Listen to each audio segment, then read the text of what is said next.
زموږ ځینې ساده لوح ملګري داسې انګېرنه او فکر کوي چې ګواکې مشران مو ویده دي، د عسکرو په تسلیمي او خوشي کولو نه دي خبر، او یا هم که خبر دي خدای ناخواسته د عسکرو خوشي کول د کومو اغراضو لپاره کوي.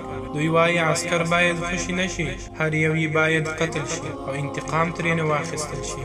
نو ملګریه، که موږ هم داسې په یو مخې قتلونو لاس پورې کړو، بیا زموږ او د دوی ترمنځ فرق څه شو؟ حکومت په قتلونو نه بلکې په احیا او خلکو ته په مینه ورکولو کېږي.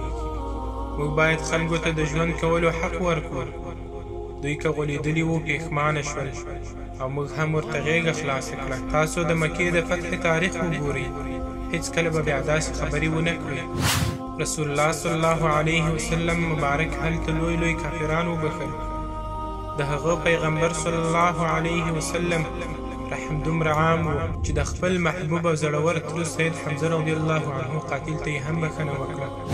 موږ خو دلته خپلو غولېدلو افغانانو چې په یو څو ډالرو غولېدلي وو بښنه کوو چې مسلمان دي، کافر ورته هم نشي ویلی.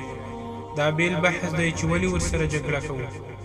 نو لطفا له داسې بېځایه خبرو تیر شي، خپلې مبارزې ته مو دوام ورکړئ. الحمدلله مشران مو ټول ځیرک، با تدبیره او هر کار ته د شریعت له نګاه ګوري او بیا امر ورکوي. پر خپلو مشرانو پوره باوري اوسئ. مشران مو ډېر با احساسه، پر دین او وطن مین او غیرتي خلک دي. دوی د خپل ولس، خپلو شهیدانو او ملګرو په درد پوهیږي او تر ممکنه حده یې کفالت کوي. زما خطاب یوازې خاص ملګري نه دي، دا در سره ټول واورئ او عمل پرې وکړئ. لیکوال حماد افغان.